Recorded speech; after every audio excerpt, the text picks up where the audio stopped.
சிவமங்கலம். உன்னை அறிந்தால்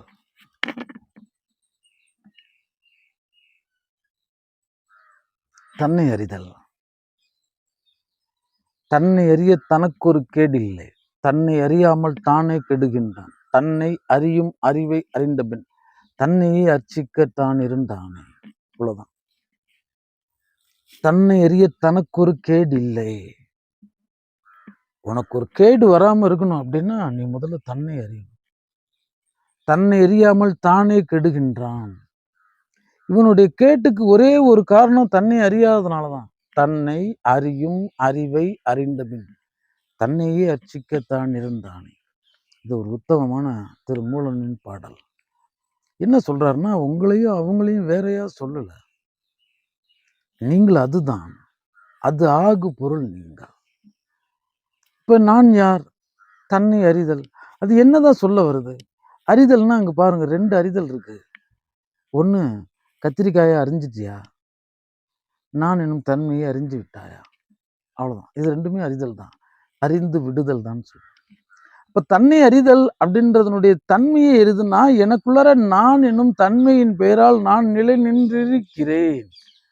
நான் இருக்கும் வரை அவன் வருவதில்லை, அவன் வந்த பின் எனக்குள் நானும் இருப்பதில்லை, இங்கு யாரும் இருப்பதில்லை. இங்க நான் என்னும் பிரக்ஞை அவஸ்தை மயமாய் நான் எனக்குள் வீற்றிருக்கிறேன்.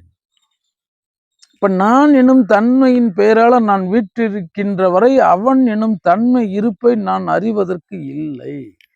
அப்ப நான் தன்னை அறிதல் அப்படின்னு இவங்க நினைச்சுக்கிட்டு இருக்கிறது, நான் என்னும் தன்மையை அறிந்து எரியாத வரை அவனுடைய எந்த சுவடுகளும் தெரிவதில்லை. இந்த இறைங்கிறது நான் அவன் இரண்டு பக்கங்களை உடைய ஒரு நாணயமாய் இருக்கிறது. நான் என்னும் பக்கம் விழும் பொழுது அவன் என்னும் பக்கம் மறைக்கப்படுகிறது, அவன் என்னும் பக்கம் விழும் பொழுது நான் என்னும் பக்கம் மறைக்கப்படுகிறது. அப்ப நான் என்னும் தன்மை மறைந்தாதான் நான் அவன் மயமா ஆக முடியும். நான் தன்னை அறிதல் அப்படின்னா நான் எப்படி, நான் யார்? நான் நல்லா சிந்திச்சு பாருங்க. அந்த கேள்வி முடிகிற இடத்துல போய் பாருங்க. நீ ஏன் நான் சொல்லிட்டு போறான். ஞானின்னா என்னத்த சொல்றாங்க? ஞானியான்னு கேட்கிறேன். நான் தான் நீ, நான் நீ தான் நான்ன்றதை உணர்ந்தவன் தான் நான், நீ தான் ஞானி ஆன.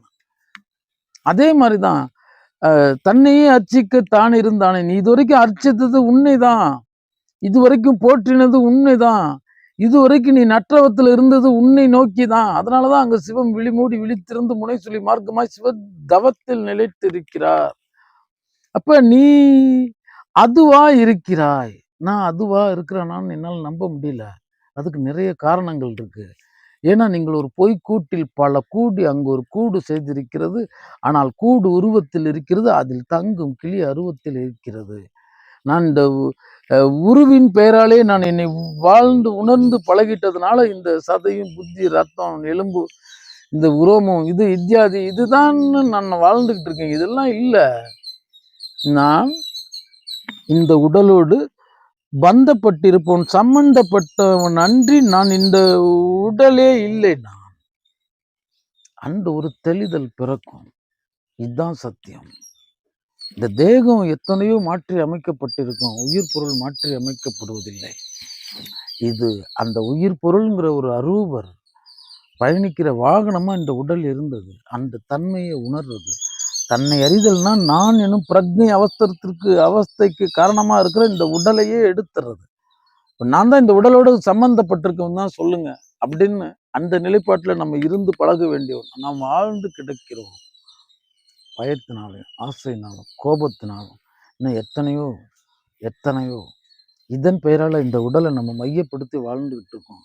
அவ்வளவுதான். இது நடமாடும் சவம், பேசும் சிரிக்கும் அழும் தொழும் பிணம் என்பதை நீ உணராத வரைக்கும் நீ உன் உருபொருளை உணரப்போவதில்லை. இந்த உருபொருள் தான் உருவமா உருவத்தை உருபொருள் உயிர்ப்பித்து உள்ளதெல்லாம் காட்டி அருளியது. ஆனா இது வேற. இதற்குள்ள இருந்து நீங்க ஆழ்ந்து செல்றதுக்கு பழகணும். ஏன்னா இந்த உடல் மொத்தமும் இச்சையினால், கொச்சையினால், லஜ்ஜையினால், ஆசையினால் கட்டப்பட்டிருக்கிறது. இது அதன் வாசம் செய்யும் மேடையா இந்த உடலை நினைச்சிட்டு இருக்கு. அதற்கு முக்கியத்துவம் தராது வாழ வேண்டும். இந்த விரல் கடை அளவுதான் சுவை உணரும் பகுதி. ஆனால் அதற்காக நம்ம எவ்வளவு வண்ணங்கள், எவ்வளவு கேடுகளை உண்கிறோம். நெஞ்சு அறிந்து மனது அறிஞ்சு புத்தி அறிஞ்சு நம்ம கேடுகளை உணவா உண்றோமா இல்லையா? ஏனெனில் அவன் சுவைக்கு அடிமைப்பட்டவனாய் இருக்கிறான். அது மாதிரி எத்தனையோ இத்தியாதிகளுக்கு இந்த மனமும் மனிதனும் அடிமைப்பட்டு கிடக்கிறான். உன்னை அடிமைப்படுத்துவதற்கு ஒன்றுமே இல்லை. ஏனெனில் நீ முன்னாடியே ஒரு அடிமை. நீ ஒரு உயிர் அடிமை. அவ்வளோதான். நீ அது சார்ந்து நீ உனக்குள் செல்ல வேண்டும். நான் எனும் தன்மையை நீ விடுவிச்சு தான் வாழணும். என்றா இருந்தாலும் சரி. நான் யாருங்கிற கேள்விக்கு விடை கிடைக்கும் பொழுது நான் எனும் தன்மை இல்லாமல் அவன் ஆகிறார். நானே அது, அதுவே நான் எனும் தன்மைக்கு நீங்கள் வந்து விடுகிறீர்கள். அதனால என் செல்வங்களுக்கு சொல்றது என்ன அப்படின்னா, இந்த உடலை இருக்காதீர்கள். உங்களுடைய உயிர் இந்த உடலோடு பந்தப்பட்டிருப்பது, இந்த வாகனத்தில் செல்வது. இதனுடைய சுபாவம் காயம். உன் உள்ளம் அகாயம். அதாவது முடிந்தவரை இது காயம் தாங்கும். அதனால காயம். உள்ள இருக்க அகாயம்னு இருக்க மனம் உலகத்து சோகத்தை ஒட்டுமொத்தமா தாங்கும். அவ்வளோதான். இந்த 2 அவஸ்தையிலிருந்து நீங்க விடுபட்டு உயிர் மயமா எய்தணும். இதற்கு மெய் அன்பின் பெயரால நீங்கள் உங்களுக்குள் செல்லுங்கள். அந்த பேதங்களெல்லாம் விடுத்துட்டு, அநேகங்களெல்லாம் விடுத்துட்டு ஏகனை காணுங்கள். ஏகமயமாய் காணுங்கள். எவன் ஒருவன் எல்லாவற்றிலும் என்னையும் என்னை எல்லாவற்றிலும் காண்கின்றானோ அவனுடைய காட்சி நின்று நான் மறைவதில்லை. அவனும் என் காட்சி நின்று மறைவதில்லை. அவன் உள்ளத்து பொருளாய் நான் அங்கேயே ஆட்சி பெற்று இருக்கிறேன். எல்லாமே ஏகமாய் தெரிகிறது. ஏகமே எல்லாமா தெரிகிறது. இந்த நிலைப்பாட்டில் உங்களையும் அவ்விதமே உணர்றது. அவ்வாறு யார் உணர்கிறாரோ அவர் நான் அறிந்தவர் ஆவார். நான் யாருங்கிற கேள்விக்கு இது இவ்வளவுதானா இதற்கு பதில் அப்படின்னா, கோடி கோடி கோணங்கள். அதுல இதுவும் ஒரு கோணம். அவ்வளவுதான்.